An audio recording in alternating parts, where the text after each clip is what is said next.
나오신 것 같아서 시작하겠습니다. 성부와 성자와 성령의 이름으로 아멘.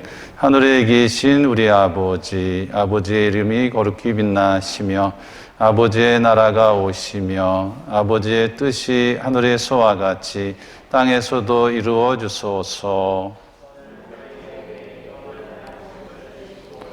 저희에게 잘못한 일을 저희가 용서하오니 저희 죄를 용서하시고 저희를 유혹에 빠지지 않게 하시고 악에서 구하소서. 아멘.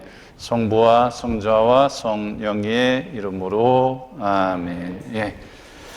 아주 피곤하실 텐데 잘 오셨어요. 와서 강의 듣는 게 학생 때 듣다가 또 안 들으니까 좀 엉덩이가 좀 아프시죠? 예. 지금은 뭐 거의 4번째니까 많이 익숙해졌으리라 보는데 오늘은 좀 미사에 대한 그런 강의를 하겠습니다. 예. 지난주에서 계속해서 하느님의 집인 성당, 또 성당 안에서 여러 가지 행동, 자세에 대한 얘기를 했죠. 그리고 이제 본격적으로 하느님께 예배 드리는 미사, 미사에 대한 거를 좀 이해를 좀 가지면은 여러분이 미사 참여하는 게 좀 달라질 거고, 지난번에 나눠드린 미사 해설 책도 좀 미리미리 이제 보시면은 여러분이 궁금해하던 것들은 어느 정도 다 해소가 돼요. 이제 예비 신자 때 이 말씀을 드려도 무슨 말인지 잘 이해를 못했을 거예요. 근데 여러분이 직접 미사 참여하고 계속 반복해서 이제 미사에 오다 보니까 이런 의미를 담고 있구나. 이제 그걸 아마 아시게 됐을 거예요. 처음에 와서는 무슨 말인지 몰라요. 근데 자꾸 용어나 이런 어떤 여러 가지 자세 이런 걸도 자꾸 의미를 알게 되면 아마 더 열심히 하실 수 있을 것 같아요. 오늘은 이제 미사에 대한 거. 미사는 제사거든요. 제사. 제사. 우리나라에서는 제사 그러면 단전 유교 제사를 얘기하잖아요. 그렇죠? 제사. 여기엔 좀 고기 육자를 형상화했다는 거예요. 요거는 좀 요거는 좀 보일시변이 들어가면 되게 종교하고 관계가 돼요. 이거 제사 보일시변은. 이건 제사상을 의미한다는 거예요. 그러니까 제사상에 이제 제사를 드릴 때, 조상에게 제사를 지낼 때 고기를 올려놓을 수도 있고 뭐 여러 가지 곡물도 올려놓고 거죠. 제사상에 올려놓고 오른손에 이렇게 바치는 거죠. 그렇죠? 예, 이거 그래서 이것도 다 이제 그런 의미를 갖고 있고 그래서 이제 우리나라 유교 문화권이니까 유교 문화권에서의 제사는 이제 조상을 만나는 자리를 제사라고 그래요. 그래서 구정이나 어떤 추석이나 아니면 기일이 되면 조상들 앞에서 음식 차려놓기도 하고 무슨 묘에 가기도 하고 그러죠. 그러면서 제사를 드리죠. 그것이 바로 조상이 그런 기일이나 추석 이런 때 되면은 조상의 영혼이 와서 그런 음식을 먹는다고 믿었어요. 유교에서.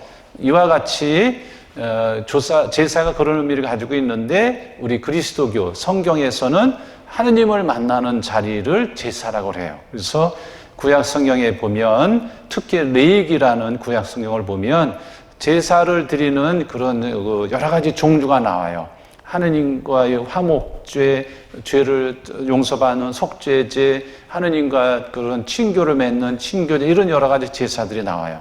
그런 제사를 매일 어느 특정한 축제 때 동물을 잡아 바치거나 아니면 곡물을 하느님께 드리면서 제사를 드렸어요. 그래서 하느님이 찾아오시고 우리도 하느님을 만나는 것으로 구약 시대에 성경의 신앙인들이 믿었어요. 그러니까 우리나라 유교는 조상을 만나는 거고 성경에서의 제사는 하느님을 만나는 거다. 이렇게 이제 알아들으시면 돼요. 근데 이제 우리 조상들도 제사 지내면은 어떻게 했어요? 음식을 같이 나눠 먹죠? 예. 그러면서 우리 가족이, 우리 친족이 하나가 되는 그런 거를 체험을 하게 되죠. 음식 같이 먹으니까. 그래서 식구라고 그랬잖아요. 그렇죠? 마찬가지로 구약 시대 이스라엘 백성들도 하나님께 제사를 지내고 음식을 먹음으로써 하나님과 하나 된다고 믿었어요. 오케이? 여기까지 따라오시죠? 그래서 음식을 제사라는 것은 단순히 힘들고 귀찮은 것이 아니라 조상을 만나는 거고 하느님을 만나는 거기 때문에 축제로 생각을 한 거예요. 고기도 먹고 음식도 나눠 먹으니까. 그렇죠? 예, 그래서 축제, 이런 제자를 쓴단 말이죠. 무슨 얘기 하셨죠? 예, 거기까지 설명을 드렸어요. 그래서 이제 하느님의 이름으로 모이고 서로 만나고 사귀는 자리가 제사다. 이렇게 생각을 하시면 돼요. 미사도 마찬가지죠. 우리가 미사를 왜 오르는 거예요? 하느님을 만나러 오는 거거든요. 하느님을 만나고 거기서 또 하느님이 우리에게 주시는 음식을 성체를 받아 모시는 거죠. 그럼으로써 형제자매들과 하나가 되고 또 예수님의 몸을 받아 모시니까 누구하고 하나 되는 거예요? 하느님과 하나가 되는 거죠. 그래서 미사도 제사라고 생각을 하시면 돼요. 십자가상 제사를 다시 나타내는 것이 미사니까 미사는 뭐예요? 제사라는 거죠. 동시에 이건 뭐예요? 제사이면서 동시에 미사는 뭐예요? 잔치인 거죠. 축제인 거죠. 왜? 우리가 예수님의 십자가 죽음을 통해서 우리의 모든 잘못을 사함을 받았으니까 구원의 잔치니까 뭐예요? 축제인 거죠. 오케이? 미사는 그냥 침울한 것이 아니라 제사이면서 동시에 뭐예요? 그런 잔치, 축제인 거죠. 무슨 얘기 하셨죠? 예, 그거를 잘 아시면 되겠습니다. 그래서 우리 조상들도 제사를 지내고 나면은 음복을 하죠? 뭐예요? 술을 이렇게 나눠 마시는 거죠. 예? 우리는 음식도 먹고, 미사 때 성체 있고, 그 다음에 예수님의 피가 뭐예요? 성혈이죠. 성혈도 미사 때 우리나라 같이 사람이 많아서 못하지만 원래는 성혈도 마시는 거예요. 예수님의 피를 마시게 되어 있는데 인구도 많고 요새같이 코로나 같은 시절에 어떻게 입을 대면 돼요? 안 돼요? 안 되니까. 그 다음에 손으로 짚고 하다 보니까 여러 가지 위생적인 문제도 있고 또 흘릴 염려도 있고 그래서 성체만 영하는 거다. 무슨 얘기 하셨죠? 그래서 이제 견진 때나 아니면 혼인 성사 때, 세례 때 예수님의 몸인 성체, 예수님의 피인 성혈을 모신다. 그런 특별한 때만, 피정 때 이런 때만 한다. 무슨 얘기 하셨죠? 그 다음에 성목요일 날 예수님이 미사를 성체 성사를 만드신 날이니까 그때 성체 성혈을 양형 두 가지 형태를 영한단 말이죠. 그래서 그때 하는데 지금 코로나 시기라 그거를 못 하는 거죠. 무슨 얘기 하셨죠? 예, 미국 같은 경우는 성체 성혈을 예수님의 몸이 성체죠. 예수님의 핀 성혈을 미국에서는 미사 때 영해요. 같이 영해요. 그래서 성체 봉사자가 있고 성혈 봉사자가 옆에 서 있어요. 성체를 나눠드리면은 집어서 영하고 성혈이 담겨 있는 그릇을 작을 입에 대고 마셔요. 그런데 여러 사람이 대고 마시니까 좀 그렇잖아요. 예?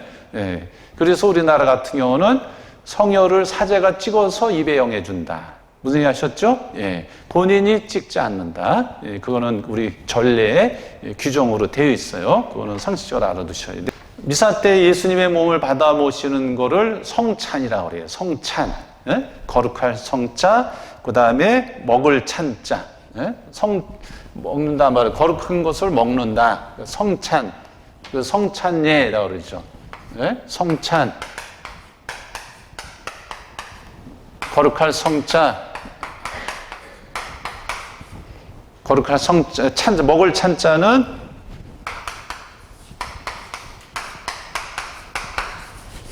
먹을 찬자. 이거 여기 있죠. 반찬 찬하고 다르게 먹을 찬자요.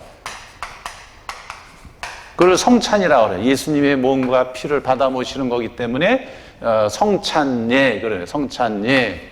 예? 미사를 성찬예라고도 쓰고 미사 후에 신자들끼리 차를 마시거나 밥을 먹는다. 이걸 뭐라 그래? 애찬이라고 그래요. 애찬.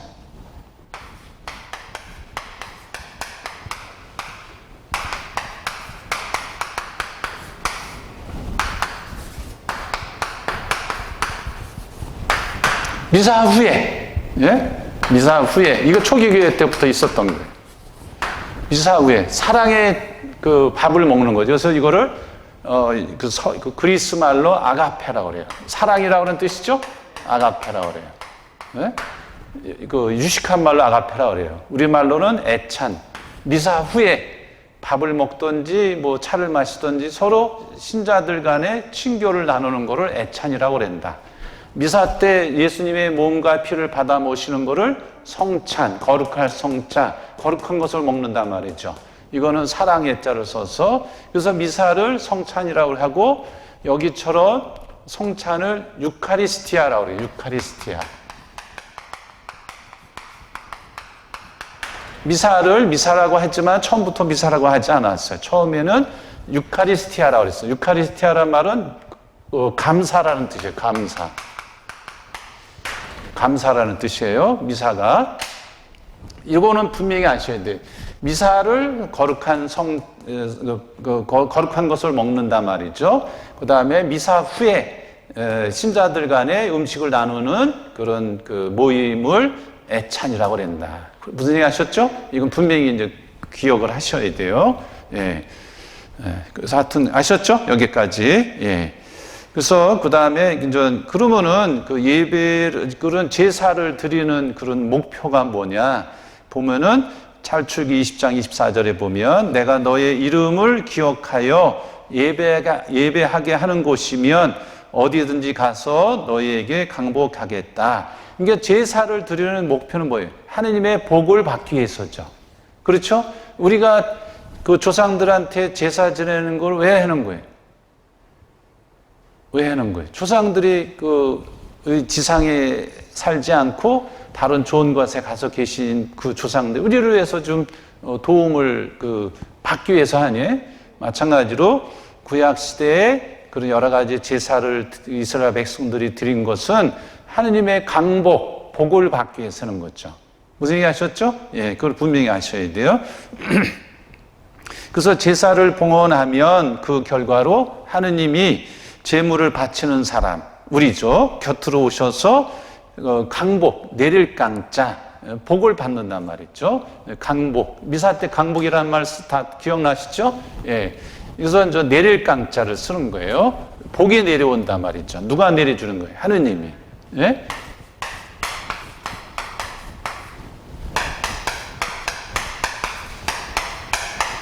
블레싱이라고 그러죠. 블레싱.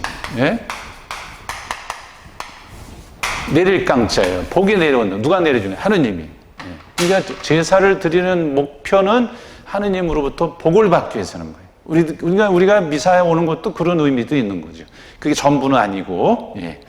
그 다음에 뿐만 아니라 제사의 목표는 하느님을 만나는 데 있다. 하느님의 복을 받는 것만이 아니라 하느님을 만나는 데 있다. 우리 그리스도인의 최종 목표는 뭐예요? 하느님을 만나는 데 있는 거예요. 이 지상에 있는 동안에는 하느님을 제대로 본 사람이 있어요? 없어요. 그래서 고린토일서 13장에 사랑은 오래 참습니다. 친절합니다. 그런 얘기 쭉 하면서 끝에 가서 뭐라 그러냐면 지금은 흐릿하게 보지만 지금 하느님을 정확하게 볼 수 없지만 그때 가서는 얼굴을 맞대고 볼 것입니다. 이게 우리 그리스도인의 최종 목표인 거예요. 얼굴을 맞대고 본다는 걸 뭐라 그래요? 네? 하느님을 직접 본단 말이에요. 그게 우리 신앙인의 최종 행복인 거예요. 그걸 뭐라 그래요? 지복직관이라는 거예요. 지복직관.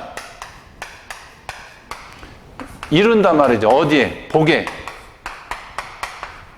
지복, 이룰 짓자니까 직접 볼관자니까. 하느님을 직접 본다. 지금은 잘 안 보여. 그렇지만 세상 마지막에 가서 하느님을 직접 본단 말이죠. 지금은 볼 수가 없는 거죠. 무슨 얘기 하셨죠? 예. 그런데 하느님을 보여준 분이 누구예요? 예수 그리스도. 그래서 하느님을 본 사람이 누구예요? 아니, 예수님을 본 사람이 누구를 본 거예요? 하느님을 본 거죠. 근데 지금은 예수님이 계속 여기 계시는 건 아니고, 우리 눈에 육안으로는 안 보이죠. 그래서 이런 지금은 흐릿하게 보지만 우리 이웃 형제자매 안에 예수님이 계시기 때문에 흐릿하게 보이지만 그때 가서는, 마지막에 가서는 이를 짓자는 게, 그때 가서 직접 직관 그대로 본단 말이죠. 무슨 일 아셨죠? 우리 신앙인의 그런 목표라는 거 정확하게 알고 있어야 돼요. 예.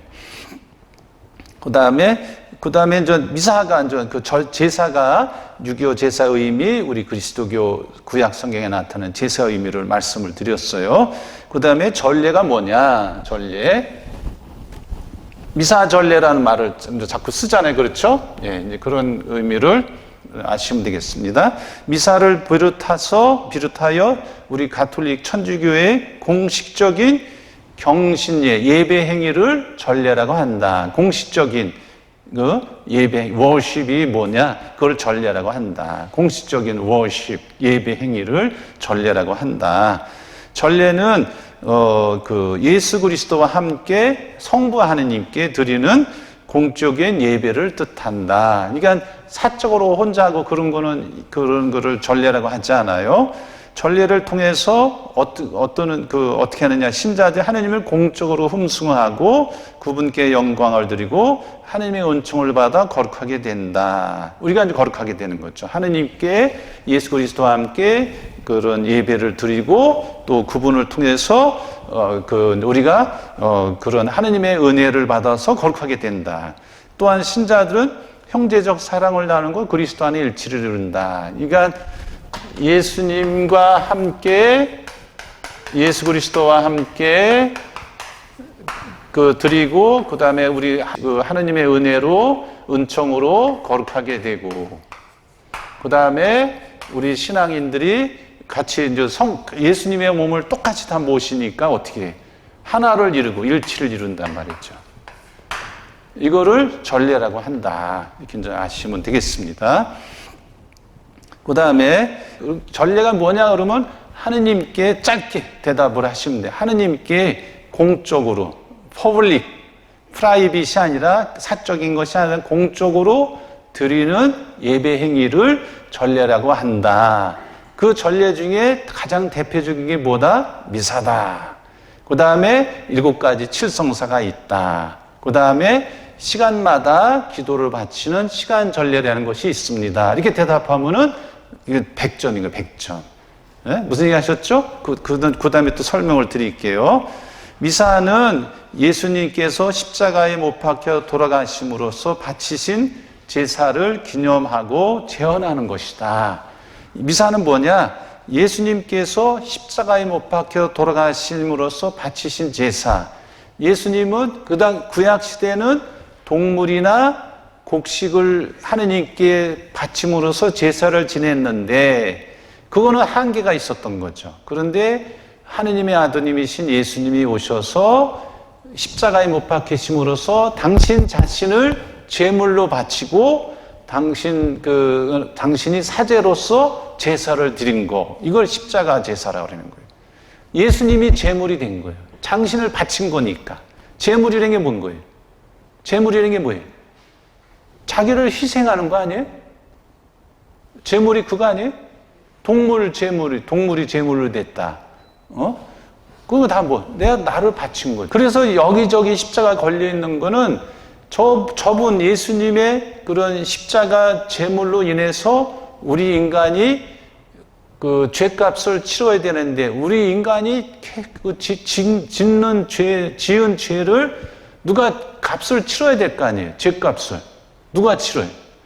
죄가 없는 사람이 할 수밖에 없는 거예요. 죄가 없는 존재가 할 수밖에 없는 거예요. 누구든지 남을 대신해서 죄값을 치를 수 있는 깨끗한 사람이 하나도 없었던 거죠. 그래서 하느님이 인간이 되어 오신 분이 예수 그리스도인 거죠. 그분이 우리 인간의 그 죄값을 십자가 위에서 당신 자신을 바침으로, 제물로 드림으로써 그런 죄값을 치른 거죠. 그것을 재현하는 것, 다시 그 십자가상 제사를 다시 재현하는 것을 미사라고 한다.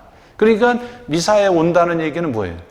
내가 이렇게 이 세상에 살면서 부족함, 죄스러움 많이 지었는데 내가 미사에 가면 저분이 나를 위해서 다시 벌을 받으시고 죄값을 치르셨네? 그러니까 미사에 오는 거는 좋은 거예요, 나쁜 거예요? 신나는 거예요, 아니면 귀찮은 거예요? 신나는 거죠. 내가 돈을 내야 되는데 저분이 대신 내줬다. 그러면 어떻게? 신나는 거지. 예? 우리나라에서는 보기가 좀 어려운데 미국에서는 다리 건널 때마다 돈을 내요. 미국은 다리 건널 때마다 돈을 내요. 큰 다리 건널 때마다.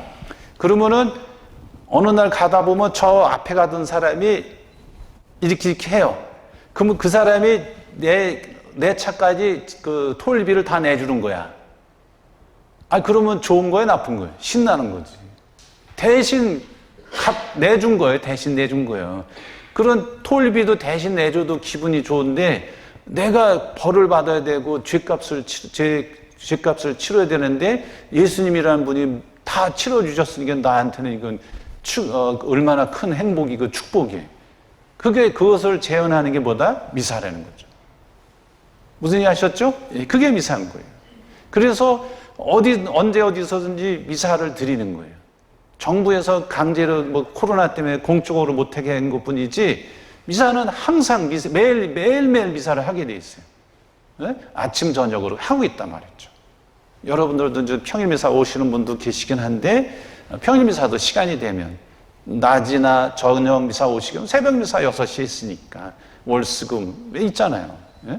코로나 있었어도 우리 성당은 한 번도 미사를 빠뜨린 적이 없어요. 저 혼자라도 지냈어요. 수연님하고. 네? 네. 한 번도 빠뜨린 적이 없어요. 혼자라도 해요. 성당에 와서.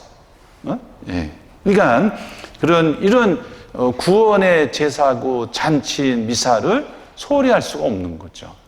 그래서 지금은 인원 제한이 좀 많이 풀려서 70%까지 됐지만 그전에는 19명 이러는 바람에 할 수 없이 그냥 동영상 한 거지 동영상의 미사가 아니란 말이에요. 직접 와서 뭘 모셔야 돼? 성체를 영해야죠. 성체를 영한다는 게 뭐예요? 하느님과 하나가 되는 거잖아요. 그분의 살과 피를 내 안에 모시는 건데 제사 갔는데 음식도 안 먹고 음복도 안 한다. 그러면 제사가 아닌 거지. 조상하고 하나가 되는 건데 제사가. 이것도 미사는 하느님과 하나가 되는 건데 하나가 뭐를 통해서 하나가 돼? 음식을 먹어야지. 예수님의 살과 피인 성체를 영해야지. 이게 미사를 안 하고 동영상만 보고 땡이다? 그거는 온전한 미사라고 볼 수 없는 거죠. 볼 수 없는 게 아니라 온전한 미사가 아니란 말이죠. 무슨 얘기 하셨죠? 예. 십자가에 못 박혀 돌아가심으로써 바치신 제사를 기념하고 제한한 것이다. 일반적으로 생각하는 기념이 뭐예요? 리멤버가 아니고 기념한다는 의미가 이제 리멤버가 아니고 우리 히브리 사람들은 모음이 없어요. 특이하죠? 모음이 없어요. 모음이 없는 자음만 있으면 발음할 수 있어요, 없어요? 그 사람들은 언어 습관이 돼 있으니까 발음이 돼. 근데 일반 사람은 자음만 있으면 발음이 돼야 안 돼. 못하는 거죠. 이 사람들은 특이해. 이거 우리나라 영어 알파벳으로 써놓은 거예요. 예, 자카르라고 그래요, 자카르. 기념한다는 거는. 그런데 단순히 기념하는 게 아니라 이스라엘 백성들이 이집트 땅에서 노예살이를 해요. 한 400년을, 구약시대에 400년을 노예살이를 했어요. 근데 모세 인도하에 하느님께서 약속하신 가나안 땅으로 들어가잖아요. 근데 이제 이집트에서 노예살이 하면서 탈출을 하는데, 마지막으로 이집트의 맏배, 맏물, 맏아들 다 죽이면서 도망을 치는데 이스라엘 백성들의 그런 집안만 하나도 손상을 안 입어요. 그래서 그런 축제를 파스카 축제라고 그래요. 패스오버. 그러니까 문집 상인방에다 이런 기둥에다가 양의 피를 다 발라놔요. 양의 피를 보고 주님의 천사가 건너뛰었다. 패스오버, 영어로는 파스카 축제를 이스라엘 백성들은 요때쯤에 해요. 매년. 그러면서 어떻게 이 사람들은 그런 거를 단순히 기념한 게 아니라 2000년 전에, 4000년 전에 우리 조상을 찾아오셨던 야훼 하느님이 지금도 이 자리에 오셔서 우리를 구원하신다는 믿음을 갖고 있어요. 그게 기념이에요. 이게 과거의 일이지만 우리가 생각하면, 그런데 과거의 그런 사건으로만 그냥 머물러 있는 것이 아니라 과거의 사건이 지금 현재도 이루어지고 있다고, 이런 신앙을 갖고 있었어요, 이 사람들은. 이게 구약에서 말하는 기념이라는 의미를 갖고 있는, 과거 사건이었지만 그 과거 사건이 지금도 계속해서 이루어지고 있다고 믿는 거예요. 이게 이 사람들이 2000년 전에도 이스라엘이 망하면서 뭐 전 세계로 흩어져 살았잖아요. 그렇죠? 그럼에도 불구하고 그들이 그냥 하나도 안 망하고 그렇게 바닥을 쳐도 이 파스카 축제를 지내면서 이 사람들은 그냥 고난의 역사인데도 이 파스카 축제를 지내면서 과거에 우리 조상들 이집트 땅에 찾아왔던 야훼 하느님이 지금 우리에게도 분명히 찾아오신다는 믿음을 가지고 있었기 때문에 그런 고난을 버틸 수 있었던 거예요. 대단한 믿음이죠? 예. 근데 우리가 생각하는 단순히 8월 15일 광복절 기념식이 아니라 과거의 그 일이 지금도 계속 해방의 사건이 이루어지고 있다고 믿고 있었어요, 이 사람들. 이게 벌써 다른 거죠? 같아 달라요. 다른 거예요. 8월 15일, 그냥 흙 다시 만져보자. 그거 정도 끝나는 게 아니라 그 해방의 사건이 지금도 계속 이루어진다고 믿은 거예요. 이게 기념의 의미인 거예요. 지난번에 한번 말씀을 드렸지만,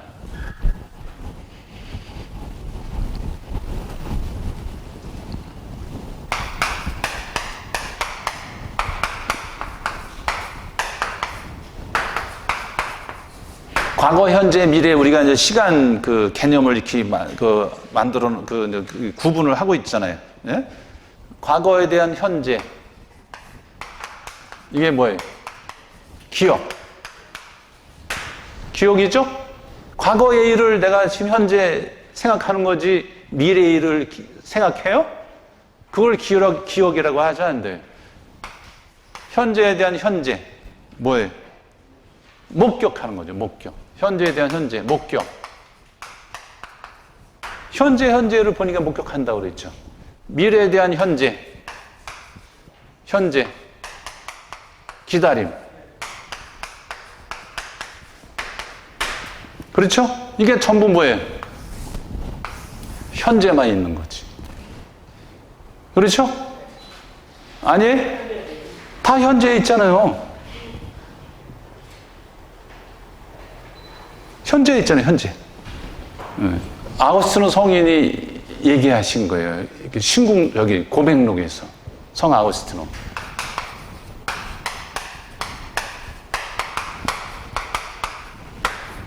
고백록에서 말씀하신 거예요.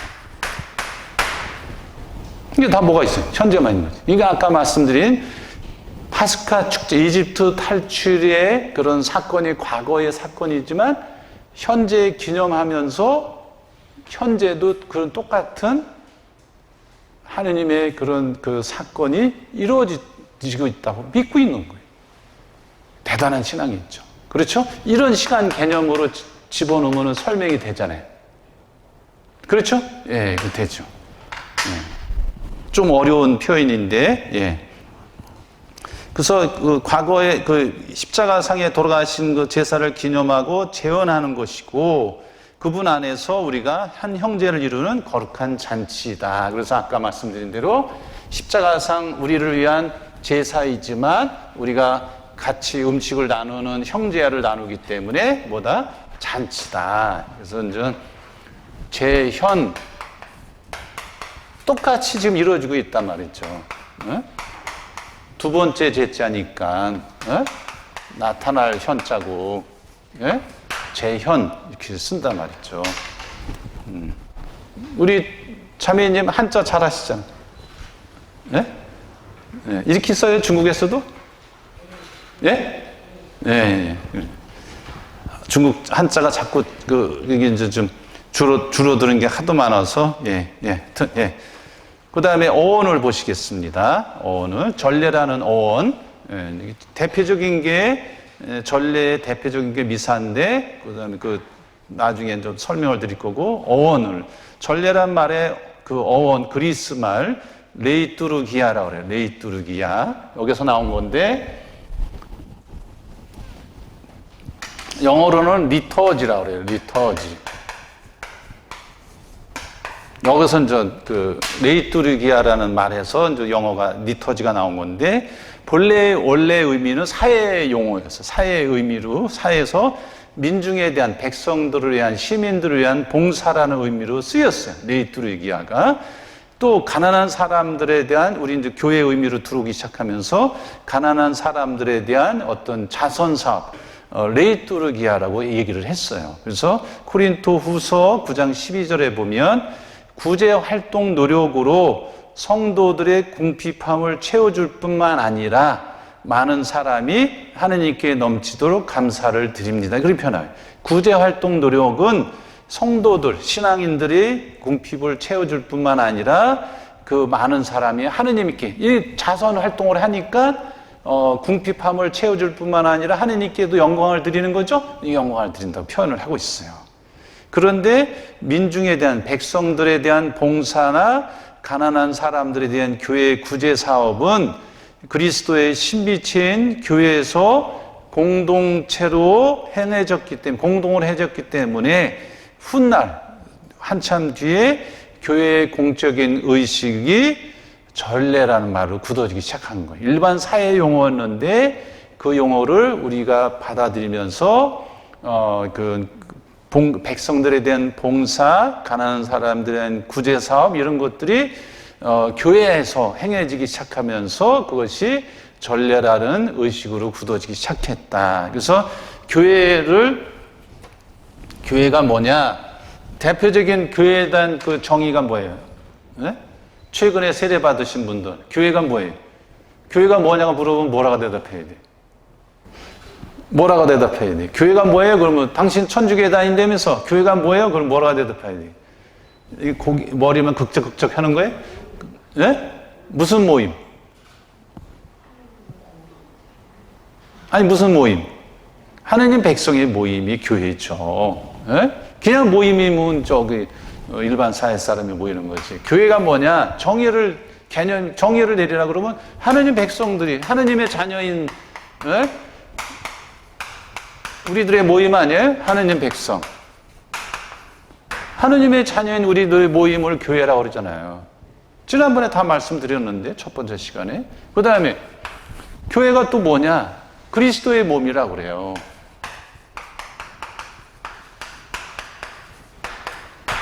그래서 이제 콜로새서나 에페소서에 보면은 바오로 사도가 보낸 보면은 교회는 예수 그리스도를 머리로 해서 으뜸으로 해서 우리 신앙인들이 팔, 다리, 지체로 한 몸을 이룹니다. 이게 뭐예요? 그리스도의 몸. 그래서 여기에 보면 그리스도의 신비체, 신비로운 몸이란 말이죠. 신비체,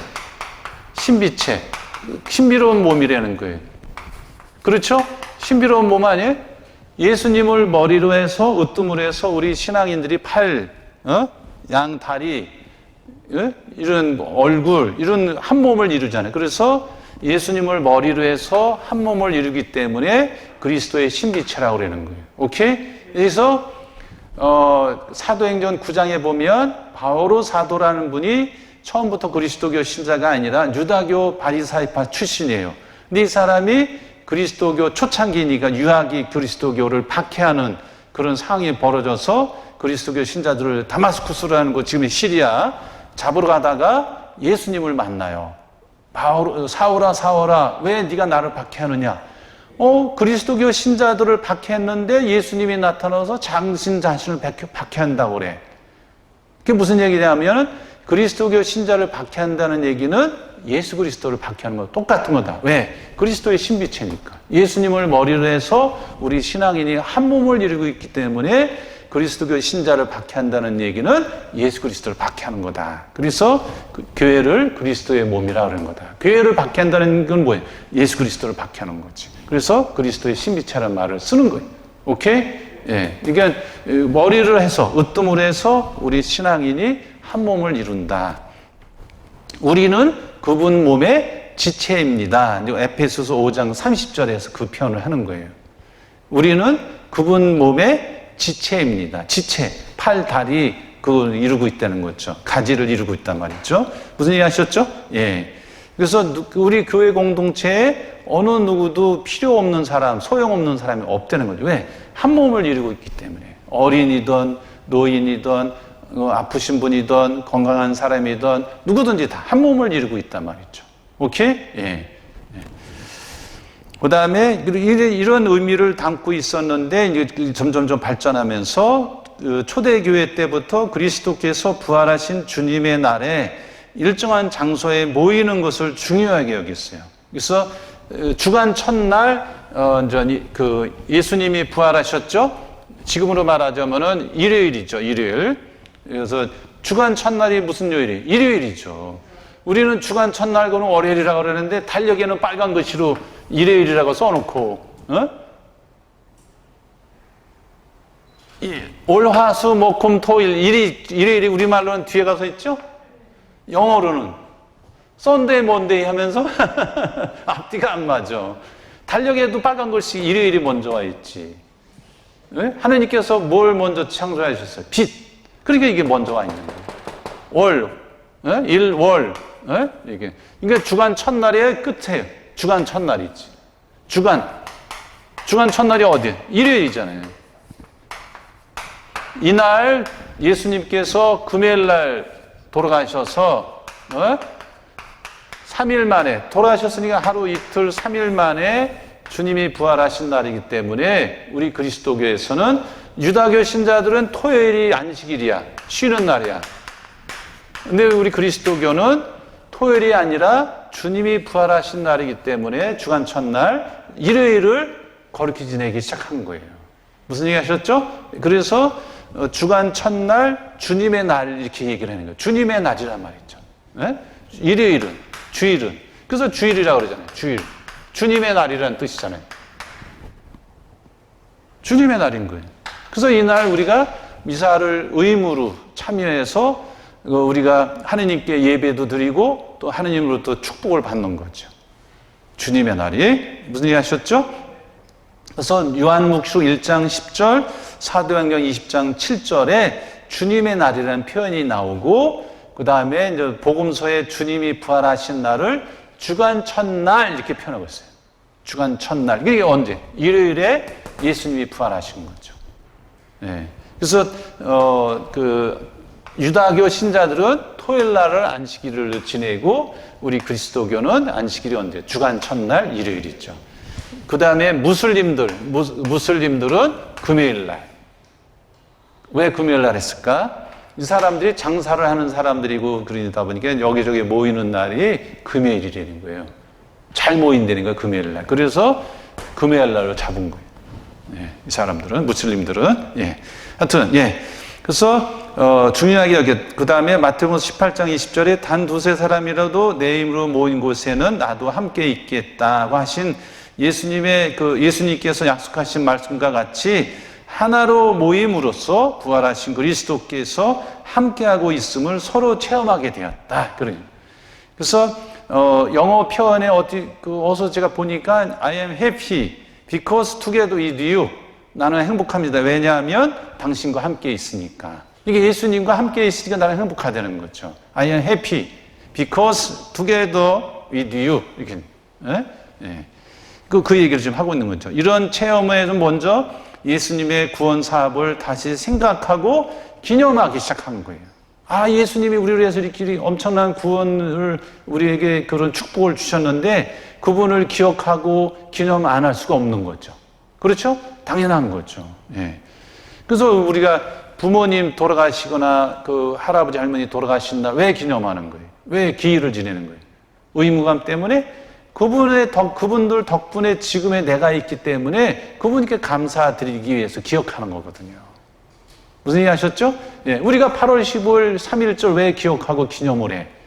우리 조상들이 그 일제 압제에서 그 고통을 겪으면서도 해방을 위해서 투쟁했고 또 해방을 맞이했기 때문에 그것을 기념하고 기억하면서 다시는 이러한 일들이 그런 강대국들에 의해서 당하지 않기 위해서 기념하고 기억하는 거 아니에요? 감사도 그 조상들 덕분에 우리가 있는 거니까 감사를 드리는 거고 마찬가지로 예수님의 그런 십자가 죽음 결과 우리가 이런 그 새로운 사람이 됐으니까 새로운 사람에 대한 그 축제를 지내는 게 뭐예요? 미사죠. 그러니까 모이기 시작한 거예요. 그래서 그들은 초기의 신자들은 그리스도께서 십자가 위에서 죽으셨으나 3일 만에 부활하셔서 지금도 우리와 함께 살아계시다는 사실을 서로 확인하였어. 이를 위해서 예수님의 생애나 사적들을 기록해 내왔고 그 결과 복음서가 탄생하기 시작한 거예요. 누가 예수님이 말씀하시면 쫓아다니면서 적은 거 아니라고요. 적었을 것 같아? 지금처럼 무슨 노트가 있고 노트북이 있는 것도 아니고 누가 얘기하면 기자들이 앉아가도 두두두둑 쳐 나오는 게 아니라 지금처럼 종이가 없던 시절이에요. 파피루스, 이집트 나일강 주변에 있는 식물을 이렇게 이제 약품 처리해가지고 거기다 쓰는 거 이것도 부자들이나 있지 평범한 사람이 어디 있어? 양피지, 양 껍데기에 벗겨가지고 약품 처리해가지고 거기다 쓰는 그거는 굉장히 부자들만 있는 거예요. 그런 시절에 예수님이 행복하여라 마음이 가는 그걸 언제 적고 앉았어요? 여기저기 이제 처음에는 예수님이 말씀하셨잖아요. 네? 예수님이 말씀하셨어요. 그래서 사람들이 들었어요. 듣고 나니까 감동을 받았어요. 그러니까 저기 감동받으면 누구한테 전해야 안 전해? 전하지. 그걸 뭐라 그래? 구전. 입으로 전한단 말이죠. 네? 입으로 전하잖아요. 입으로 전하다 보니까 전하는 사람이 한두 사람이 자꾸 죽기 시작해. 그러면 어떻게? 기록을 하기 시작하는 거지.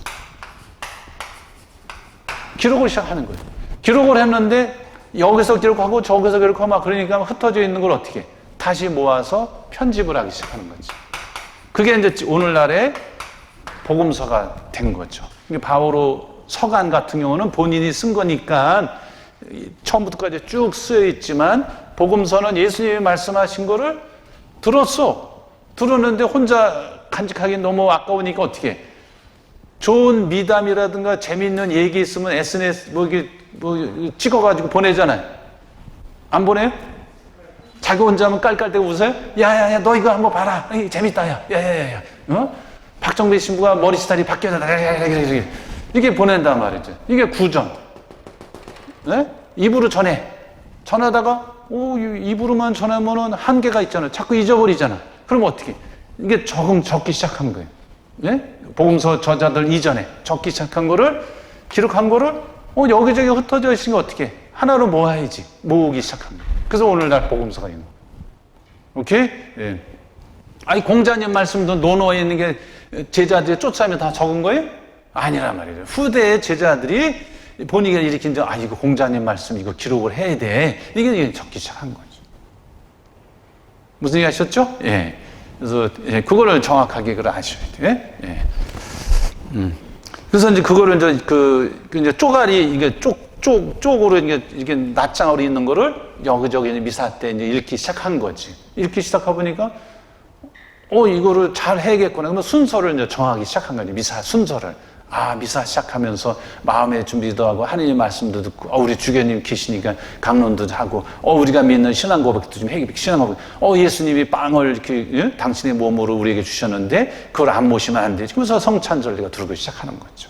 그게 이제 미사 때 그게 다 나오지는 않고 요게 이제 요게 이제 오래된 책 같으죠? 그렇죠? 이걸 뭐라 그래요? 성전이라고 그러는 거예요. 성경 말고 기록된 하느님 말씀을 성경이라고 하고 성경 아닌 우리 사도들에게 맡기신 위탁하신 하느님 말씀을 뭐라 그래? 성전. 여기에 성전에 이게 우리말로 다 번역이 중요한 거는 번역이 지금 되고 있는데 제가 아까 이제 오기 전에 봤더니 미사를 어떻게 지내라 이거 다 나와요. 여기. 성경에 미사 어떻게 지내라고 나와요? 안 나와요. 여기에 다 나와요. 세례는 어떻게 줘라? 기도할 때는 어떻게 한다? 독서자들은 어떻게 하라? 그 다음에 단식에 대해서는 어떻게 하라? 영성체는 어떻게 하라? 이게 다 나와요. 예? 그 세례 줄 때는 물에 빠뜨려라, 빠뜨리면서 성부와 또 나오면은 성자 또 넣고 성자와 또 물에 또 들어갔다 나오면 성령의 이름으로 세례 준다고 얘기를 해요. 물에서 나오면 몸을 닦고 이런 그 주교님이 기름 바른 다음에 신앙 고백한다. 뭐 이런 게 다 있어요. 여기에 다 나와요. 그 다음에 미사 때 그 기도 드릴 때는 여성들은 머리를 가려라. 여기 바오로 서간엠의 코린토일서 11장에 나온 줄 알았더니 여기도 나오는 거예요. 제가 찾아보는 게 여기도 나와. 뭐라고 써있냐면은 말씀을 듣는 이들의 기도에 대해서 그 항이 있어요. 18항에 보면 뭐라고 되어 있냐면 여자들은 모두 자기 그 수건으로 머리를 덮을 것인데 이렇게 돼 있어요. 이게 이제 코린토일서 11장에 그 표현이 있었는데 이게 이제 여기까지 들어온 거예요. 이것 때문에 여성 뭐 차별 아니냐 이렇게 이제 주장하는 사람도 있어요. 그런데 우리가 미사 때, 그 다음에 세례 때 그런 그 머리 수건을 쓰는 이유는 새로운 사람으로 태어났다는 그런 깨끗한 사람이라는 표현인 거예요. 그렇죠? 예. 무슨 얘기 하셨어요? 그래서 초기 교회 때는 그 세례가 주로 부활절 저녁에 세례식을 했어요. 그러면은 내가 새 사람으로 태어났다는 의미로 하얀 옷을 입었어요. 하얀 옷을 입고 일주일 동안 그걸 입고 다녔어. 그러면 그 다음 주일에, 부활 둘째 주일에 미사 와서 미사 올 때 다 벗고 와. 그래서 사백주일이라고 그러는 거예요. 지금은 그런 표현은 안 쓰지만 제가 어렸을 때까지만 해도 사백주일이라고 그랬어요. 흰 옷을 벗었단 말이에요. 벗을 사자니까. 그래서 사백주일이라고 그랬어요. 하얀 걸 벗었다. 지금은 그 표현은 안 했지. 그러니까 여러분들이 이건 여자 차별이야. 그럼 안 써도 돼. 근데 이거는 내가 새로 태어난 사람의 깨끗한 사람의 상징이야. 그럼 내가 쓰겠어. 그러면 노프로 그럼 문제가 없어요. 그러니까 지금도 미사수건도 쓰라고 규정이 없어요. 그러니까 쓰고 싶으면 써도 되고 안 써도 그만. 오케이? 무슨 얘기 하셨죠? 안 썼다고 뭐라고 그럴 필요도 없고 썼다고 뭐라고 그럴 필요도 없다. 본인이 좋으면 쓰고 싫으면 안 쓰면 되는 거. 무슨 얘기 하셨죠? 예, 이게 전례 규정에는 없다. 근데 초기 교회 때는 그런 의미를 가지고 한 거예요. 왜냐하면 그 당시에 부자들은 뭐 귀걸이, 코걸이, 뭐 머리에 뭐 하고 단뜩 하고 와. 여자분들은 그게 이제 멋으로 이제 하고 오다 보니까 미사 때 앞에 귀걸이, 코걸이 뭐 휘황찬란하게 하고 오면은 분심 들어 안 들어요? 분심 들고 막 그런 거지. 그래서 가리기 시작했다는 거예요. 무슨 얘기 하셨죠? 여성 차별 의미로 알아들으시면 안 되고 바오로 사도 표현이 조금 그런 느낌이 드는데 지금은 우리가 뭐 21세기니까 그런 표현을 했다가는 여성 혐오로 큰일 나죠. 예, 그런 강제 규정은 없다. 무슨 얘기 하셨죠? 한다. 예, 해도 그만 안 해도 그만. 예? 그런 규정들이 여기 초기 교회 때 이게 다 있어요. 그 다음에 디다케렌, 가르침이라는 뜻이 12사도들의 가르침. 여기 보면은 하루에 주님의 기도를 3번 바쳐라. 그 다음에 세례 줄 때 흐르는 물이 없으면, 그런 개울, 이게 모여있는 물 가지고, 자연수 가지고도 세례 줄 수 있다. 이게 다 여기 다 나오는 거예요. 초기 교회의 가르침. 복음서 쓰여진 뒤에 나온 거예요. 복음서 쓰여진 뒤에. 무슨 얘기 하셨죠? 110년경에 나온 거예요. 기원 후. 복음서는 100년 전에 다 쓴 거고. 무슨 얘기 하셨죠? 예. 이게 이제 이거를 성전 중에 하나다. 이렇게 이제 알아들으시면 되겠어요. 예. 그래서 전례는, 성경이나 성전에 의거해서 정식으로 공적으로 인정한 의식이다. 이게 우리가 이걸 알고 있어야 돼요. 아무렇게나 막 만든 게 아니라, 초기 교회 때는 어떻게 했는지, 그거를 다 성경에 다 기록되어 있는 게 아니니까, 이런 초기 교회 때 신앙생활의 모습을 기록한 이런 성전들을 통해서 지금의 미사가 형성이 된 거예요. 세례 주는 거, 고해성사 주는 거, 견진 주는 거 다 나와요. 다 나와요. 예, 그거까지 얘기하면은 시간이 너무 오래 걸리니까. 예, 그래서 그거를 복음서를 미사 때 읽고 또 빵을 나누고 기도를 하게 됐다. 빵을 나눈다는 얘기는 성체를 영한다는 얘기.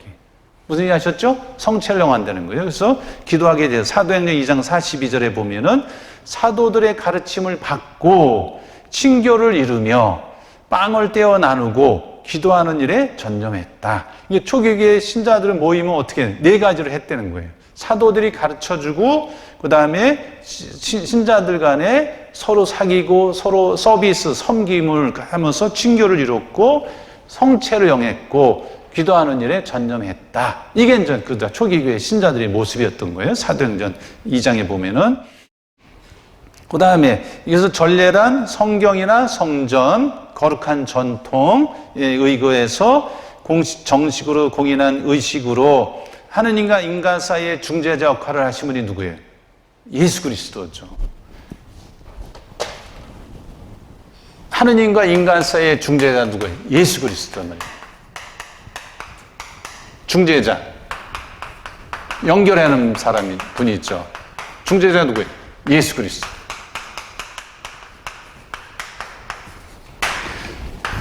그러니까 우리 인간이 그 죄를 져서 너무 잘못이 커서 하느님께 자꾸 등을 돌리니까 하느님과 다시 하느님께 연결을 하려면 어떻게 돼요? 중재자 역할을 누가 해야 되는 거예요.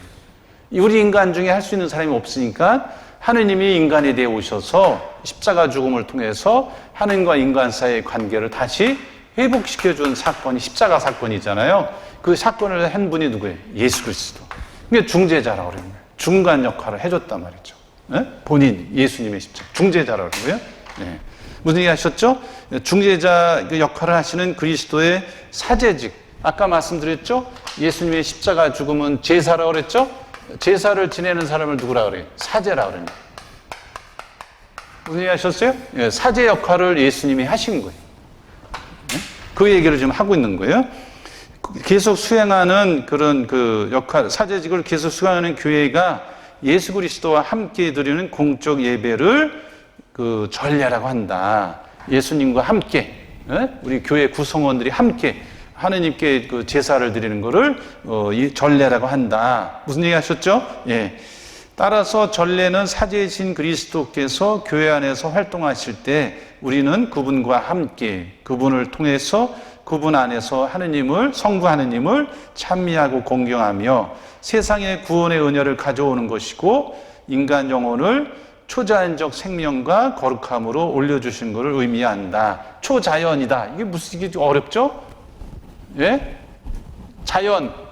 이거 지상에 있는 걸 다 자연이라고 그랬죠. 초자연. 하느님과 관계되는 거. 하느님을 얘기할 때 초자연이라고 그런다. 넘어선다 말이죠. 자연. 네?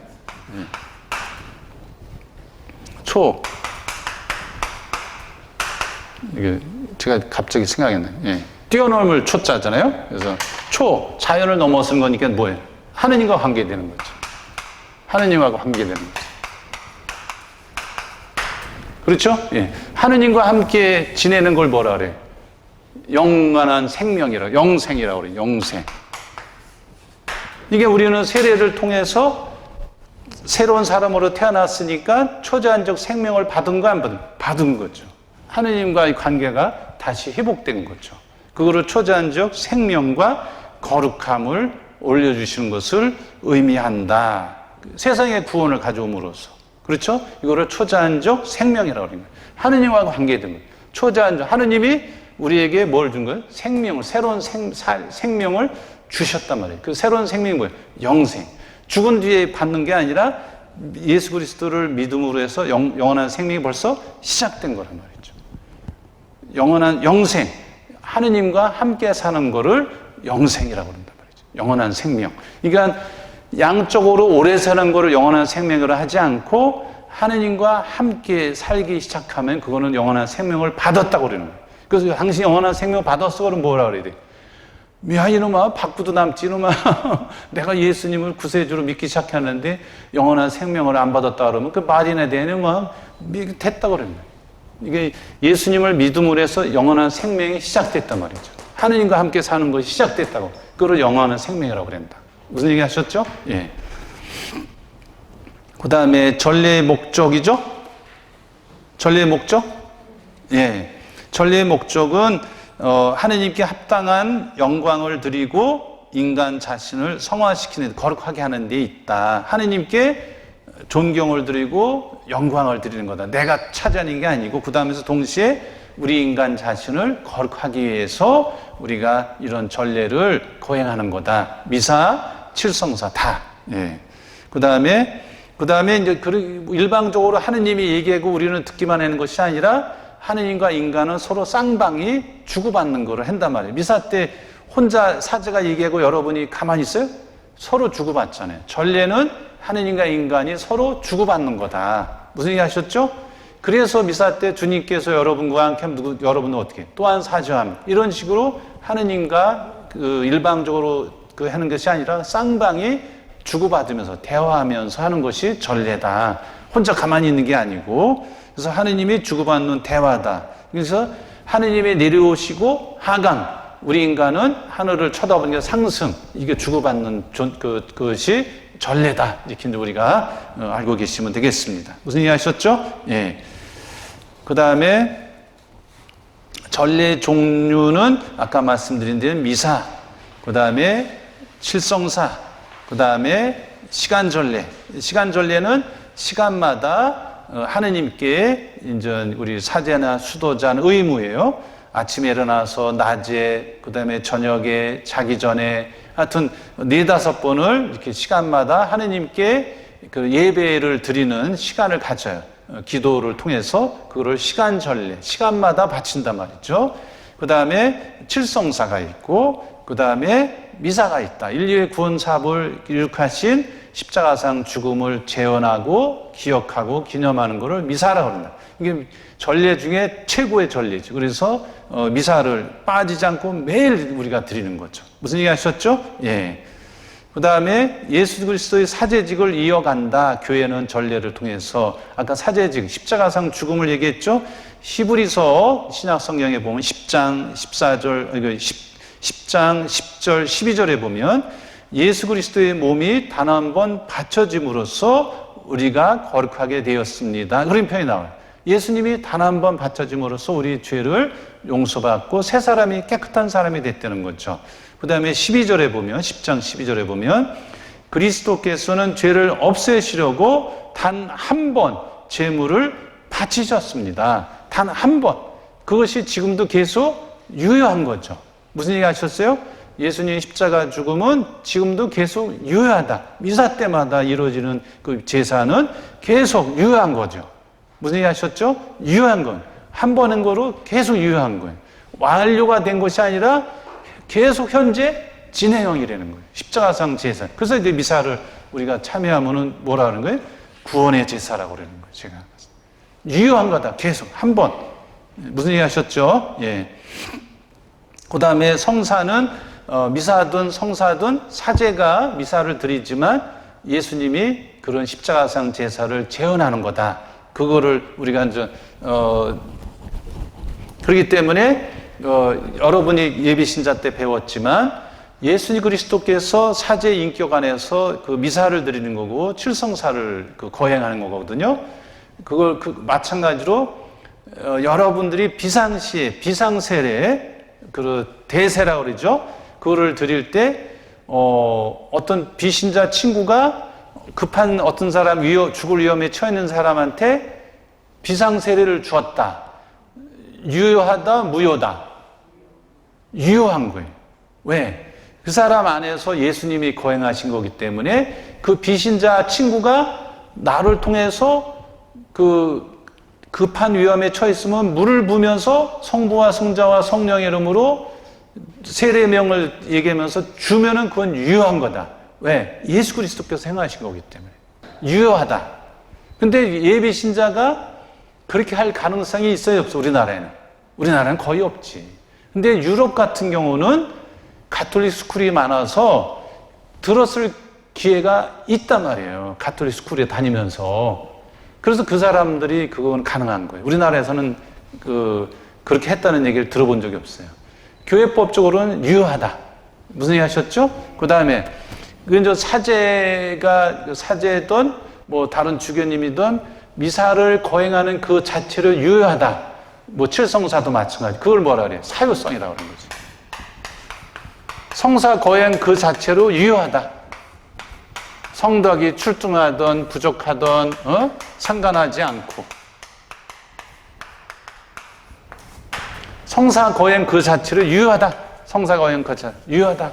아유, 저 시부님 마음에 안 들어. 그래서 저 시부님이 드린 미사가 유효할까? 그거는 아니고 하느님이 사제 인격 안에서 예수 그리스도가 행하는 거기 때문에 유하다. 예수 그리스도가 행하는 거예요. 사제를 도구로 해서. 무슨 얘기 하셨죠? 그 사유성이라고 그런다. 그 다음에 인여성이라는 말이 있어요. 다 들어본 거예요.